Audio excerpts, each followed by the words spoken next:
Olá, gente! Mais um podcast da Fran Franceschi no ar. E o meu convidado de hoje é um ser humano, assim, que eu digo que é realmente necessário, não só para Curitiba, mas mundialmente, porque ele é inteligente, ele é professor, super calmo, adorado. Já sei que tem até fã-clube, porque ele é muito querido. E ele é um cara que olha, assim, no investimento alto. Ele já investiu e investe ainda numa família maravilhosa, numa esposa linda, que é a Lê. Quem que eu vou falar? Com quem que eu vou falar? Com André Hayashi, ou melhor, o mais conhecido como Hayashi. Isso. Tudo bem? Tudo jóia. Muito obrigada mesmo por você estar aqui. E, Hayashi, eu tava tão nervosa, ainda tô tremendo. Imagina. Aqui por dentro, porque você realmente é uma pessoa muito importante aqui para Curitiba, das poucas pessoas em que já souberam que você ia estar aqui, falaram super bem de você, então eu tenho uma grande missão de entrevistar você hoje aqui. Muito obrigada por esse desafio na minha vida. Não, mas fica calma, porque o pessoal costuma falar que como eu sou japonês, né? E o japonês, ele deixa a pessoa um pouco assim, né? Vai que eu falo alguma coisa, ele fica brabo. Não, né? porque só ler o seu currículo que eu vou apresentar agora, realmente já dá uma... Mas eu sou bem tranquilo. Então beleza. Eu respondo tudo que você precisar. Que bom. Eu vou fazer uma breve apresentação do seu currículo aqui, porque realmente a gente está com um convidado de peso, gente. O Hayashi, ele é coordenador e professor do MBA Executivo em Finanças e Mercados e Capitais da FAI, que é uma instituição super respeitada aqui em Curitiba. Ele já trabalhou 20 anos no mercado financeiro e foi pioneiro na criação de carteiras antifrágil, que é um assunto que eu entendo pouco, mas admiro, gosto, de investimentos do Brasil. E a gente vai explicar tudo isso melhor. Mas primeiro, vamos pelo começo. Como que aconteceu tudo isso, Hayashi? Essa virada de chave, em falar mais sobre investimento. Como que começou essa coisa de ser professor? Bom, ser professor, daí você foi fundo, né? Porque muito fundo. Já tô como professor há 27 anos, né? E porque foi uma necessidade no início. No terceirão, já, eu fazia o colégio, né? Lá no Santa Maria, assim como você, né? A gente lembrou agora, juntos. E meu pai estava na época do Plano Collor ainda. Não sei se você lembra que teve o confisco da poupança. E, enfim, meu pai falou, gente, vocês vão ter que me ajudar porque estou com, né, dificuldade financeira. E comecei a dar aula particular, que é o que eu sabia fazer. Dava aula de física, química e matemática para os meus amigos e comecei a gostar. E acabou virando uma atividade, né? Que me permitiu um sustento, né? Sim. E então eu comecei a dar aula com 17 anos, sabe? Aí acabei entrando em cursinhos para começar a dar aula também, aí me direcionando para matemática e fui indo, já dei aula em vários cursinhos, em várias cidades e hoje em dia me dedico ao Colégio Bom Jesus, no terceirão. Que é uma instituição maravilhosa, meus filhos estudam. Então nela eu tô de carteira registrada, né? Assinada lá há 27 anos. E também, em função do meu trabalho no mercado financeiro, comecei a dar aula na FAI também, onde eu criei 3 cursos de pós lá, né? Na área de investimentos e de finanças. Que demais! E já é cargo super mais do que de confiança, né? Então, sim, você já... Coordenador é um cargo de confiança. Muito respeitado isso, né? Mas aí como que... Vamos falar mais essa questão do investimento que você desenvolve lá na FAI. Como que você chegou nesse nível e fala assim, pô, vou trabalhar com isso, acho que aqui tem um mercado bem bacana para ser explorado? Então, foi uma consequência do meu trabalho também no mercado financeiro. Então, à medida que eu fui dando as minhas aulas, fui fazendo o meu mestrado. Aí o meu mestrado foi sobre a teoria do caos e da complexidade aplicada à Bolsa de Valores. E isso gerou frutos, me convidaram para trabalhar numa corretora de valores, que é a Fator, Dória Terino, que nem existe mais, ela já voltou para São Paulo. E ali comecei a me aprofundar no assunto, atender também as pessoas, né? E dali eu não parei. Então eu dava as minhas aulas e no período da tarde eu também operava na Bolsa de Valores, derivativos, commodities, moedas, e fui aprendendo muito, né? E em função de todo esse aprendizado, eu fui, né, com uma ideia lá na FAI, porque eu era do lado, né? Eles são a mesma instituição do Bom Jesus. Eu propus, né, módulo de investimentos, daí passei na prova, eles gostaram de mim e tal. Foi uma questão de tempo para eu virar coordenador do curso também. Então, além de dar aula, me tornei coordenador dos cursos lá. né? Então foi assim, eu primeiro, né, no mercado financeiro, daí depois eu comecei a dar aula sobre isso também. Nossa, eu sou super leiga esse assunto principalmente de bolsa de valores, que a gente vê que realmente é uma coisa. Eu sou de São Paulo e já fui várias vezes lá no centro ver as operações. Aquilo é uma loucura, né? E é um mercado bastante estressante, né? Eu vejo. Como que você... isso tudo você já era casado? Você já tinha filhos quando você estava nesse mercado? Sim. Sim. Então eu fico imaginando, como você olhou e falou, não, eu preciso agora focar mais na minha família? Bom, eu queria primeiro aproveitar que a Ali tá aqui junto até para agradecer, porque se não fosse ela eu não teria conseguido terminar o meu mestrado, né? Ela teve que segurar tudo sozinha, porque mestrado é desumano, assim, você trabalha de manhã, tarde e de madrugada você tem que terminar a dissertação que foi sobre mercado financeiro. Meu Deus, eu não faço ideia de como... Eu não posso falar muito sobre a área, senão eu começo a chorar aqui. Então eu vou te fazer chorar, porque, Hayashi, eu conheci a sua esposa e a gente tem uma conexão de... Mulher tem muito disso, a gente olha e faz realmente um raio-x, né? A Alê, ela foi uma mulher em que eu falei poucas palavras e a gente já se conectou porque ela é extremamente maravilhosa e não é só porque que ela está aqui, mas ela é uma mulher com muitas virtudes, uma mulher de essência, assim, que eu falei fundamental. Eu realmente fiquei muito feliz de ter conhecido ela. Sim, então ela se doou realmente por nós, por muito tempo, né? A gente falou sobre isso, né, no dia que a gente se conheceu. Então ela deixou de lado a faculdade para poder criar o Luyatami e para me ajudar também em vários aspectos, né? Me passar todo o apoio emocional, né? E o restante, né? Trabalho também de casa, que nunca acaba. É, né? Verdade. E, enfim... E muitas vezes deixar de fazer algumas coisas, se abdicar de várias coisas para dizer, estamos todo mundo junto e vamos fazer, né? Depois a gente pode até contar o que isso acabou gerando, né? Toda essa... Que foi uma parceria realmente que, né, a gente montou e possibilitou, então, que eu fosse... trabalhar que nem um louco, né? De manhã, de tarde e de noite. Enquanto ela dava apoio às crianças, né? Dava apoio ao estudo, né? De cada um deles e o restante todo, né? E aí foi aí que você foi para o mercado de investimento. Isso. Daí eu consegui, né? Ter o apoio, né? Em casa para que eu pudesse ficar totalmente ou trabalhando, dando aula ou atendendo as pessoas em indicações de investimento. Né? E a vida, Hayashi, é muito disso, né? Quando a gente tem essa coisa, esse legado família, é muito a gente realmente deixar de fazer várias coisas que a gente gostaria para se abdicar a vida do outro, né? Quando a gente vira pais, é para os filhos. Quando a gente vai fazer alguma coisa, a escolha é para casa, é para a família. E isso eu acredito que seja muito dessa questão do investimento. Vamos falar um pouco mais disso relacionado à família, a negócios. Como que você olhou esse mercado de investimento e você pôde falar assim, isso aqui é o que eu quero, isso daqui que eu quero explorar? Bom, primeiro que é uma paixão, né, que eu tenho porque é matemática, muita análise que você faz e você tem que ter um pensamento lógico muito, digamos assim, sutil também. Mais frio e calculista. Porque às vezes as pessoas elas são enganadas pelas informações e são levadas a tomar uma decisão emocional. Só que o tempo todo você tem que estar cuidando, né, dos fundamentos matemáticos que estão por trás de uma ação, por que ela sobe. Então, por que um título público sobe com juro ou cai, dependendo se ele é pós ou ele é pré.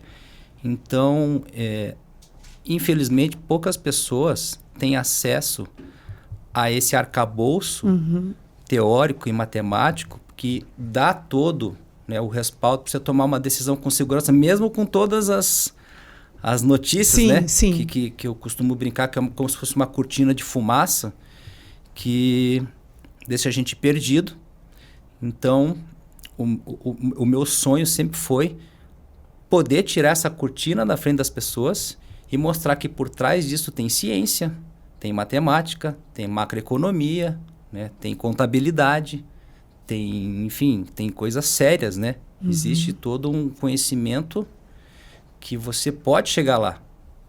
E um dos meus sonhos é conseguir que as pessoas cheguem lá de uma forma mais fácil, de uma forma mais querida, uma forma mais didática, né? Com o cuidado de um professor. Exato. Então acho que eu queria possibilitar que as pessoas tivessem acesso a uma forma profissional de investir. É possível investir de forma profissional e tendo o cuidado de um professor te levando até esse conhecimento. Sabe? E eu imagino como que também fica... você falou de várias coisas e eu também colocaria que ao mesmo tempo dentro de todo esse guarda-chuva que você colocou, tem o emocional que é muito forte. Porque hoje a gente vê muitas pessoas comprando o que elas não podiam comprar, pagando com dinheiro que elas não têm, mas lá no final para suprir uma coisa que é do ego, do tipo de como se exibir, para uma coisa que ela não vai segurar por muito tempo.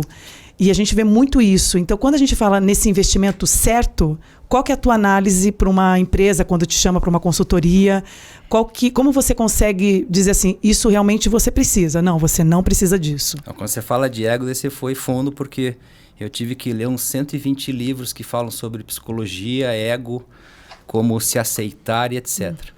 E por quê? Quando você trabalha a fundo no mercado financeiro, as ideias, que são crenças que se desenvolvem ali dentro, sabe? É todo assim, é uma bolha realmente, né? Onde você vai sendo tomado de um jeito que você acaba se confundindo com o dinheiro. É verdade. Então, você, quando toma uma decisão, por exemplo, de largar, né, um negócio no mercado financeiro, você está desapegando do teu ego. É complicado isso, né? Então, outro exemplo que eu posso te dar. Eu costumava ficar o tempo todo olhando as cotações. Porque você tinha oportunidades ali, né? Vendo as cotações de derivativos, ações, né? E aos poucos isso foi me adoecendo também. Porque você fica o tempo todo olhando. E às vezes você, poxa, poderia ter segurado um pouco mais uma posição, eu poderia estar ganhando mais. Poxa, eu deveria ter saído antes, porque eu teria perdido menos. E isso todo dia, né, bombardeando o teu cérebro, vai virando eu tenho amigos médicos que falam que depois vai para o pâncreas. Vira uma doença total, né? O estresse vai tomando, porque inclusive quando você tem uma perda real de dinheiro, não sei se você sente isso, eu sinto um frio bem aqui na boca do estômago, assim. Meu Deus, perdi, né? E isso foi me adoecendo. Então, eu acabei descobrindo que eu sou addicted. Eu não posso ficar muito perto, senão eu vou querer olhar o que está acontecendo. E como eu tenho real noção de todos os produtos e todas as ferramentas e conceitos do mercado financeiro, eu vou usá-las, entendeu? Eu costumo brincar até que o mercado financeiro é uma prateleira cheia de drogas. Eu ia falar exatamente drogas, isso. Né? Então, se você pode começar ali numa maconha... Daqui a pouco você está na cocaína e quando você vai ver, você já está no crack. Exatamente. Né? Perdendo muito dinheiro e a sua saúde indo junto, né? Junto, a sua saúde mental e corpórea, né? Então, eu acabei fazendo essas leituras depois para desapegar do meu ego que estava muito ligado ao dinheiro. Isso é terrível, sabe? Eu li um documentário sobre aquele filme O Lobo de Wall Street. Que realmente um dos participantes lá que ajudou na construção do filme, ele falou que nunca usou drogas, mas ele estava tão viciado e sendo tratado como um viciado por conta de bolsa de valores, por conta de ações. Porque o ego dele era querer cada vez mais e mais e mais. Então ele já tinha conquistado tudo, mas ele ainda não se sentiu o suficiente e ele queria mais. Então, realmente, eu acredito que esse mercado, quando a gente não tem... E aí eu vou até já fazer uma pergunta para você. Quando chamam lá a sua visão, né? Uma visão de um profissional que a gente sabe, a gente confia, e ainda mais que hoje você é uma pessoa muito bem respeitada aqui em Curitiba. O senhor Hayashi, quando é pedido, qual que é a sua opinião? Não te dá um medo, no sentido, mesmo que você tenha certeza de tudo isso que você sabe, em opinar e falar... Poxa, mas será que... Você fica nessa coisa, será que é certeza ou não certeza? Porque é uma responsabilidade muito grande. Você sente isso? Algum medo ou um frio na barriga? Não mais. Não mais. Porque antes, quando você trabalhava no mercado financeiro, você tinha que mostrar resultados todo mês. Sim. Então existia lá uma cobrança, né, de resultados de curto prazo que vão ser colocados, né, na internet para que as pessoas possam ver e esse resultado puxa pessoas. Ok? Quando eu larguei o mercado financeiro, eu pude ter a liberdade de investir sem precisar ficar olhando as cotações. Entende agora? Não preciso mais ficar olhando todo dia. Então, eu consegui me curar dessa... né? É um vício mesmo de ficar olhando, né? E confiar mais no seu taco, né? No sentido... E olha que bizarro. O fato de não me preocupar mais em ter resultados de curto prazo... Eu acredito. Fizeram com que eu tivesse melhores resultados. Eu acredito. Parece paradoxal. Mas o fato de não ter mais a cobrança de entregar fez com que eu conseguisse entregar. Porque eu não fico mais preocupado no mês, eu não tenho mais que ficar mostrando.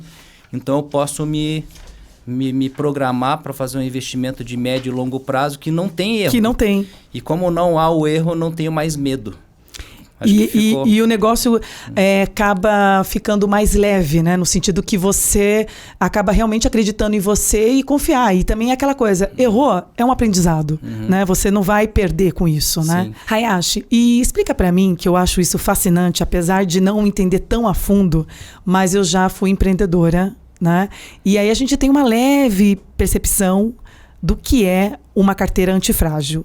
Explica pra mim o conceito, até mesmo porque é um assunto novo, né? Poucas pessoas sabem, mas a gente vê que já está bem alta, né? Se falando disso.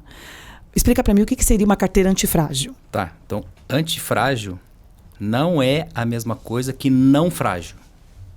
Não frágil é, por exemplo, algo que passa uma crise e ele fica intacto. Esse seria o não frágil. Você tenta imaginar algo que passa uma crise e ele sai mais forte. Ele é antifrágil. Ele responde. Esse é o conceito da antifragilidade. Então, não só eu fico tranquilo com a minha carteira porque ela é imune a crises, como às vezes até dou uma alegriazinha de que eu sei que ela vai sair mais rentável ainda. Então, como você é professor e bem didático, dá um pequeno exemplo para a pessoa entender, porque é muito louco isso, né? Ou seja, você está passando pela crise, mas só que a crise não te impacta tanto. O que seria isso? Tá, mas vamos por partes. Tá? Se você me permitir, lógico, por favor. Vamos primeiro falar sobre não ser frágil. Então, vamos lá. Que é o primeiro passo. Então, por exemplo, eu explico lá, né, na minha consultoria ou nas minhas aulas que você sabia que se um banco quebrar, ele só paga até 250 mil? Tem pessoas que não sabem. Inclusive na poupança isso acontece. E às vezes eu recebo pessoa que tem 3 milhões de reais. E ela não tem ideia de que ela está correndo risco de caso o banco quebre, que ela só fique com 250 mil. Já tive casos de colegas, inclusive, que trabalhavam no mercado financeiro e investiam em CDBs ou outros, né, produtos bancários, onde o banco quebrou. E você não tem como saber quando o banco vai quebrar. Ele simplesmente quebra. E imagine uma pessoa ter 3 milhões em um CDB que só cobre 250 mil. Então, primeiro a gente tem que passar um conhecimento de como torná-la não frágil. Aí você tem lá os títulos públicos, que são garantidos pelo Estado. Né? E se o Estado tiver problema? É só renegociar a dívida com o FMI que está resolvido. Porque se ele não renegociar, todos os bancos vão quebrar. Porque os bancos estão carregados, e os banqueiros também, estão carregados de títulos públicos. E as pessoas não sabem disso. Então não pode quebrar, porque você não quebra todo o sistema financeiro, caso um título público dê problema. Entende? Não? Então, essa é uma informação importante. Os grandes banqueiros e os bancos investem pesado em títulos públicos. Então é inquebrável, porque se quebrar, quebra todo o sistema financeiro. Então, é saudável ter títulos públicos. Então, começamos por aí, né? Mas daí o que pode acontecer? Bom, supor que o juro suba. Então, tem que ter um título pós-fixado para se proteger de um juro subindo. Mas e se o juro cair? Então, tem que ter um título pré também.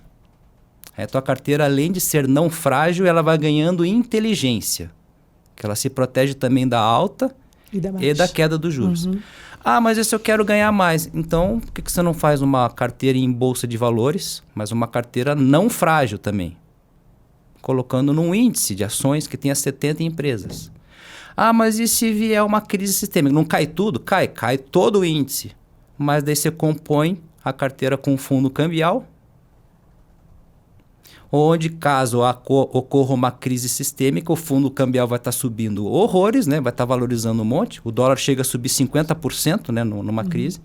Você tem o pós-fixado que está ganhando ainda mais com a alta dos juros, porque crise gera juros altos.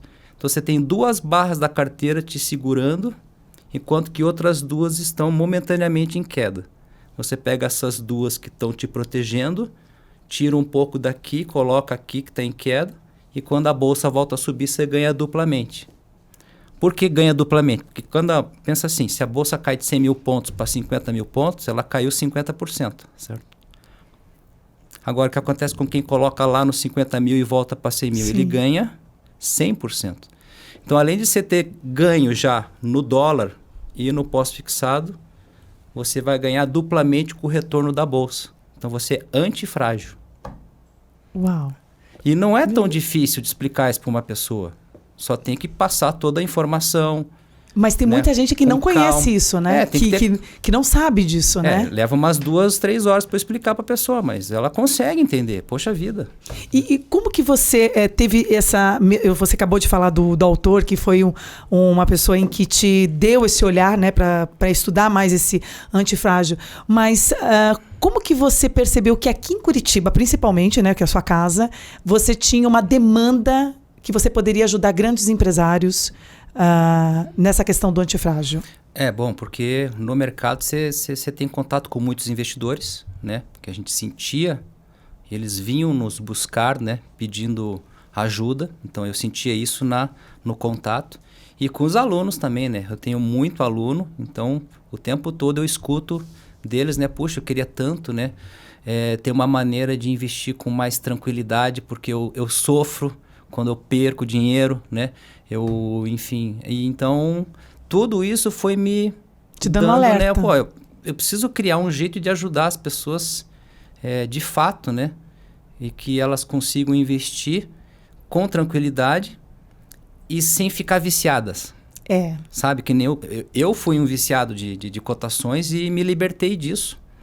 E eu, por exemplo, sempre falo, dedique-se ao que você ama de paixão. Então, eu, por exemplo, minha paixão é dar aula. É o que me dá brilho nos olhos, né? Dar aula, ficar com a minha família, tomar um vinho, né? Ler meus livros, é isso.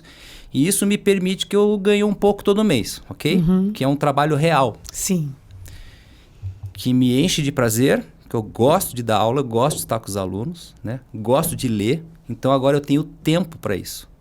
Uhum.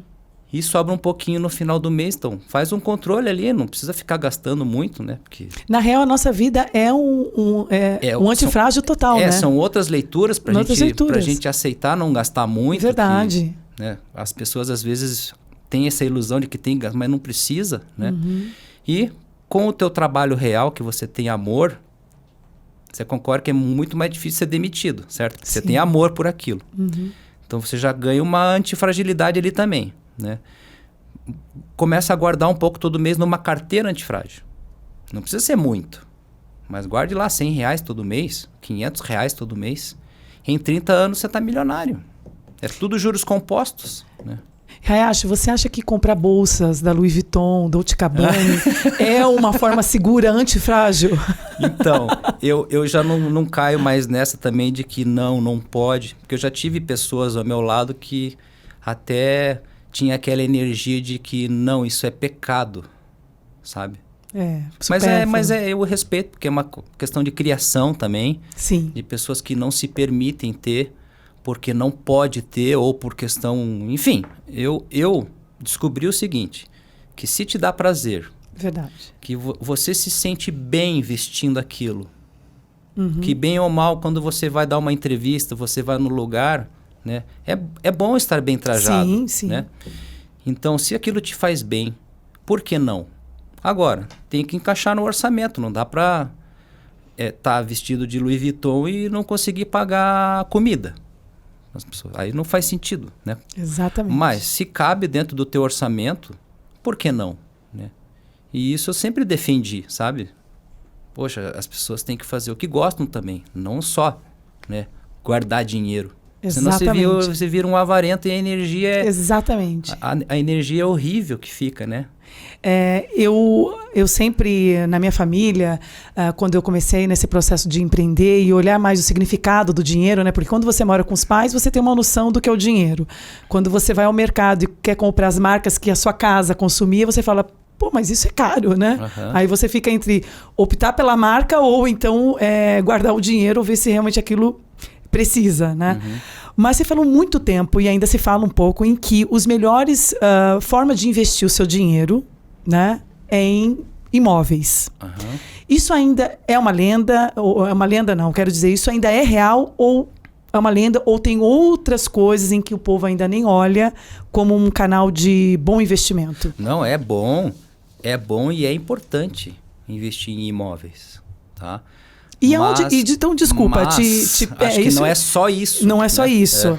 E aonde que estaria o investimento, essa coisa do antifrágil, se a gente só tem investimento, se uma família só tem investimento em imóveis?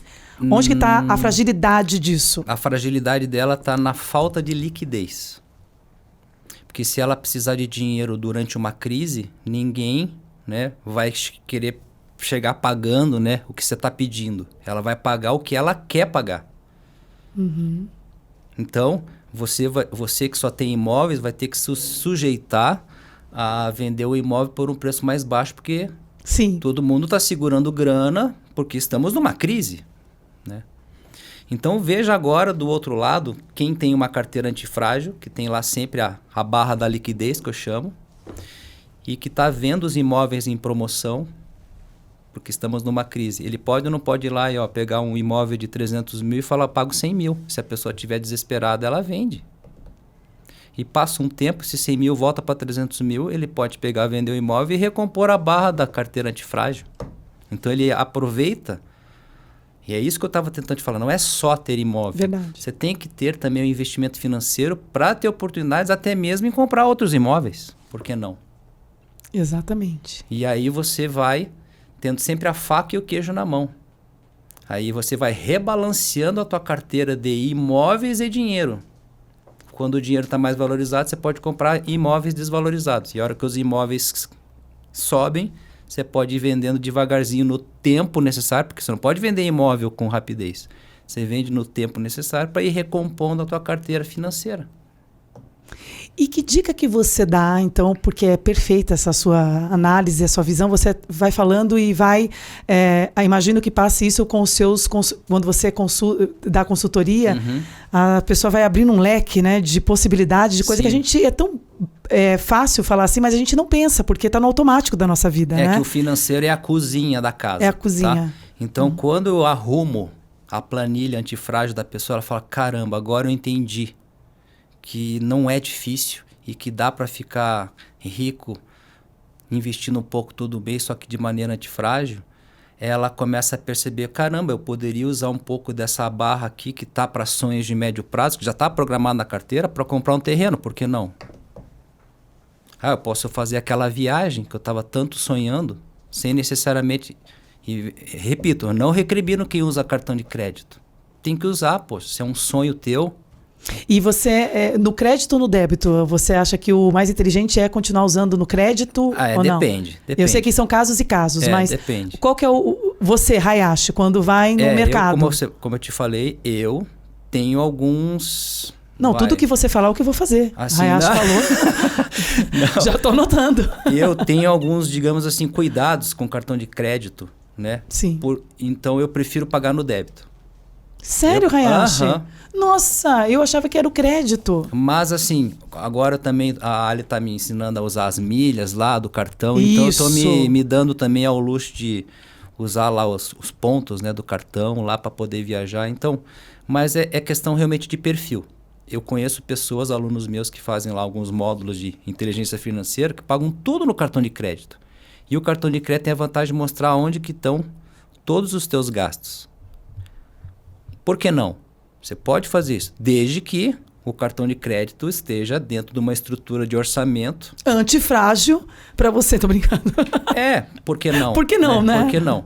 Mas essa estrutura tem que dar dizendo assim, ó, eu posso gastar 3 mil por mês com cartão de crédito tranquilamente, por que então não? perfeito. Então eu não estou tão errada na minha linha de raciocínio. Então o crédito é legal. Sim, mas porque, assim, é o meu perfil.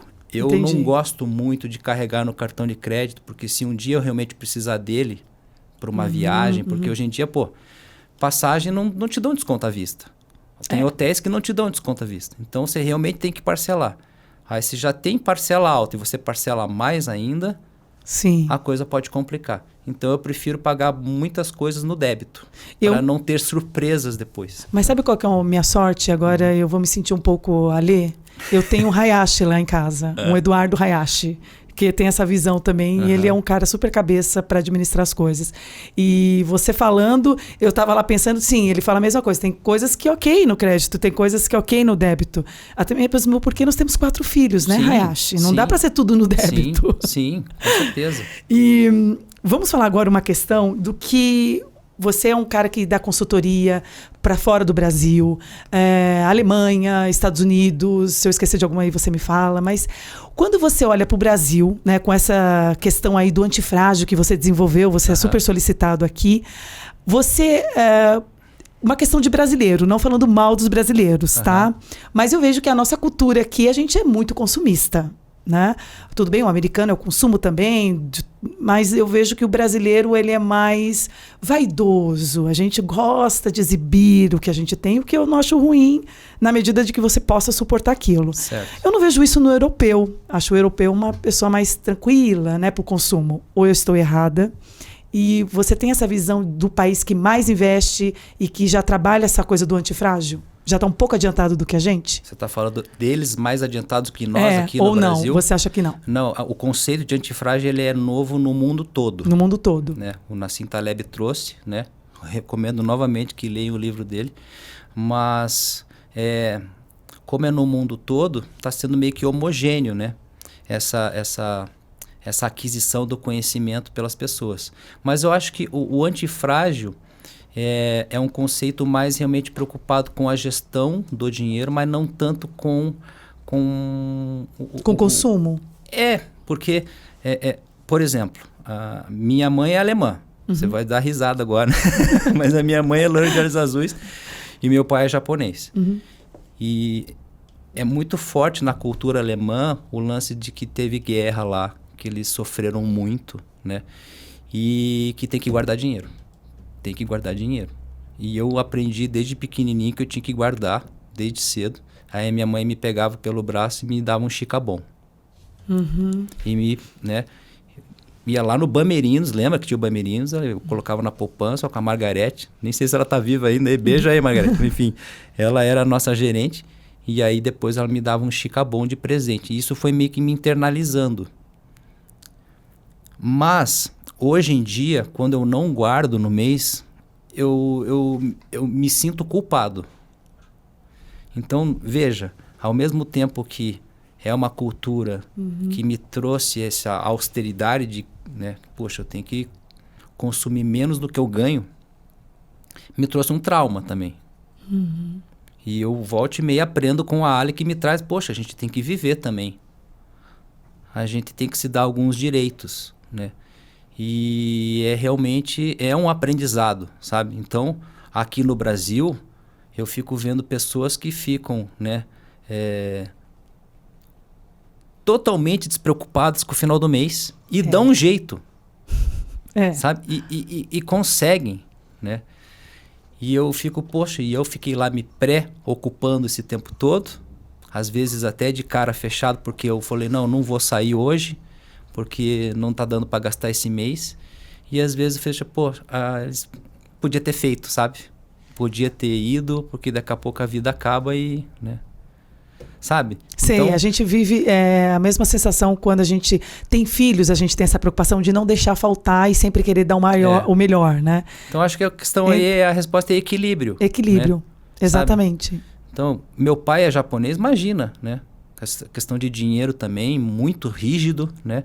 Então, tive que aprender, principalmente aqui, né, no Brasil, a ser uma pessoa mais agradável, porque eu era muito chato, querendo guardar dinheiro, né? Porque eu fui criado assim, né? Eu fui criado nessa cultura mais de que vai dar tudo errado, que vai faltar, vai ter guerra, né? Vamos guardar, quanto mais a gente tem esse pensamento, acho que a gente tem que realmente ter um equilíbrio, como tudo na vida. Porque se a gente fica com essa questão assim, se apegando muito ao dinheiro, ele vai embora, né? Você nem viu. Quando você falou, caramba, cadê o dinheiro? Agora, quando você também é desprendido, mas consciente... o negócio flui mais fácil, você começa a ver que você pode usufruir desse dinheiro de um modo saudável. Sim, que nem muitas vezes as pessoas sabem disso, conseguem fazer isso, né? Eu acho super saudável você realmente também ensinar os filhos a terem uma percepção do que é realmente importante para aquele momento. E eu fiz muito isso agora na volta às aulas, com a compra de material escolar. Então, lá a palavra é, filha, onde você quer investir mais? E ela falou assim, no estojo, mãe, quero um estojo novo. E aí eu falei, então o que você pode continuar tendo do ano passado para que a gente chegue nesse estojo novo? Aí quando eu vi já tinha todos os lápis que ela podia utilizar, borracha, coisa que ela podia reaproveitar. E eu falei, então bacana, então agora a gente consegue comprar um estojo novo. Porque também se eu der essa visão de que tudo pode e tudo é fácil, a gente não dá também essa noção. Então eu entendo a sua mãe, entendo o seu pai, porque é o que a gente passa para os filhos também, que não dá para ter tudo, né? Mas também eu não posso falar para eles que a gente não pode ter nada. Tem que ficar um meio termo ali, né? Acho que aqui eu queria corroborar, ou por favor, digamos por assim, favor. Poder contribuir de duas formas diferentes também. Primeiro, quando você tem a oportunidade de falar com a tua filha pequena, ou com o teu filho, né? A começar a guardar desde cedo, existe uma coisa na matemática que é a curva de juros exponencial, tá? Que é o teu crescimento do dinheiro, que não é proporcional ao tempo. É muito mais que proporcional. Então, vamos dar um exemplo. Se em 20 anos uma pessoa guardou R$1 milhão, vamos supor, 20 anos, em 40 as pessoas pensam, ela vai guardar 2 milhões. Então, não, passa de 10 milhões. Que demais. É bizarro, porque é o comportamento da curva exponencial. Então, isso é importante. Quanto mais tempo você tiver de investimento, muito mais você vai ter lá no final. Verdade. Então, poder ensinar isso para as crianças é maravilhoso, certo? Sim, sim. Ela ter, né? E, poxa, é coisa de ensino médio. Simples. Curva exponencial você aprende no ensino médio. Outra coisa é sempre me falar, porra, Hayashi, você deve ensinar teu filho a ser o master de investimentos, né? Puxa, eu queria ser teu filho. Alguns até falam, puta, eu queria muito aprender. Eu falo, vou ser sincero contigo. Eu não falo de investimentos com o Luiz e com a Tami. Muito difícil eu falar. Eu quero que eles saibam matemática para não ser enganado por alguém mal intencionado no mercado financeiro. Eu quero que eles saibam geografia. Eu quero que eles saibam escrever texto. Eu quero que eles saibam ciência, para que eles possam ter um trabalho que eles gostem, amem o que façam, né? E possam guardar um pouco todo mês. Ou seja, eu estou ensinando eles a fazer o que eu faço hoje. De modo mais leve e saudável. Mais leve, sabe? Mais leve. Então, faça o que você ama, né? E guarde um pouco todo mês. Aí, quando você tiver com dinheiro sobrando, vou ter todo o prazer em te dar consultoria, né? De te ensinar como... Mas tenha, né, a possibilidade de fazer o que você ama. Para poder ser bem valorizado, né? Então, para ser valorizado, tem que estudar. Não, né? E os filhos aprendem muito mais com exemplo, né? Do que o que a gente falando, né? Então, quando a gente tem exemplo dentro de casa, automaticamente eles estão aprendendo, né? Sim, é por isso que eu falo, você tem que lutar pela tua educação, nem que seja pública ou privada. Exatamente. Não importa se é pública ou privada, mas lute por ela. Que ela que vai permitir que você tenha um salário um pouco melhor e possa... se você quer comprar, né, Louis Vuitton, qual o problema? Mas que consiga guardar um pouquinho todo mês. Exatamente. E pronto. Né? Hayashi, a gente já está no finalzinho da nossa entrevista e sempre a gente faz uma pergunta assim que é um pouco emocionante. Eu sei que você é chorão, eu também. A gente, olha, nem fiz ele chorar ali. Você viu? Passou tranquilo aqui. Entre tantas coisas em que você já viveu, Hayashi, qual que é a dica que você pode dar para os nossos ouvintes? Bom, eu acho que realmente é essa, né? Fazer o que te dá brilho nos olhos.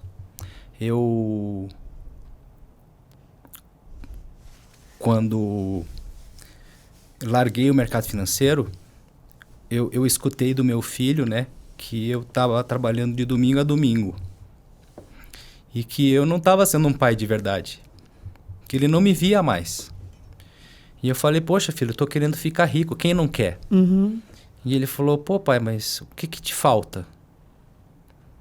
A gente tem uma casa, a gente tem um carro, eu tenho um bom colégio, não quero trocar de colégio.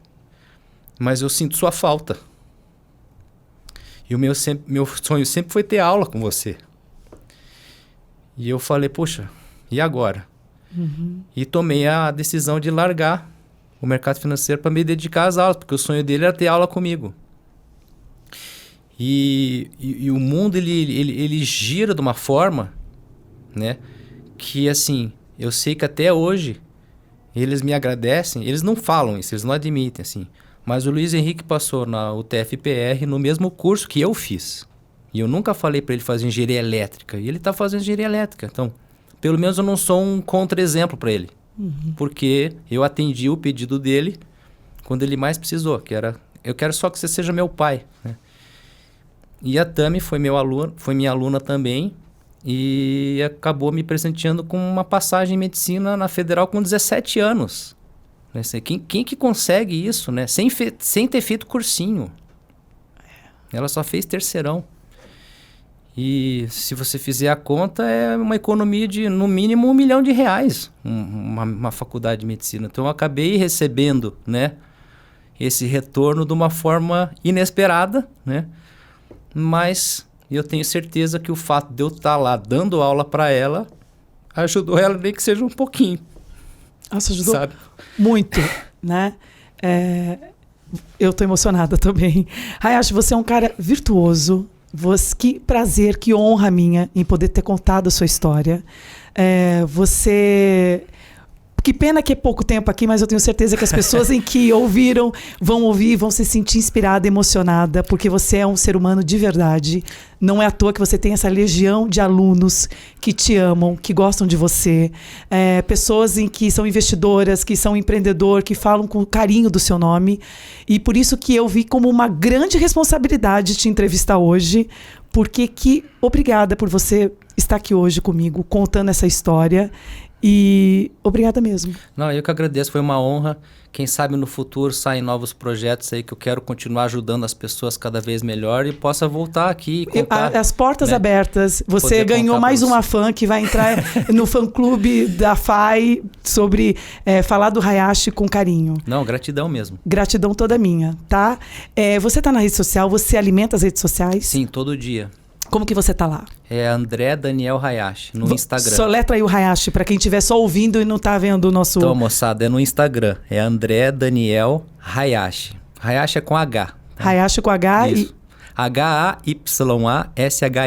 Show. Tá? André Daniel Hayashi. Muito, muito, muito obrigada, tá? Gente, é isso. Nós vamos ficando por aqui. E o Hayashi, ele foi um fechamento que a gente sempre fala dessa onda do bem e esse investimento no bem. Acredite nas pessoas que andam com você, nas pessoas que você ama, acredite em você. E se você ainda não seguiu a gente no Spotify, no YouTube, corre lá e faz isso. Um beijo grande e até mais.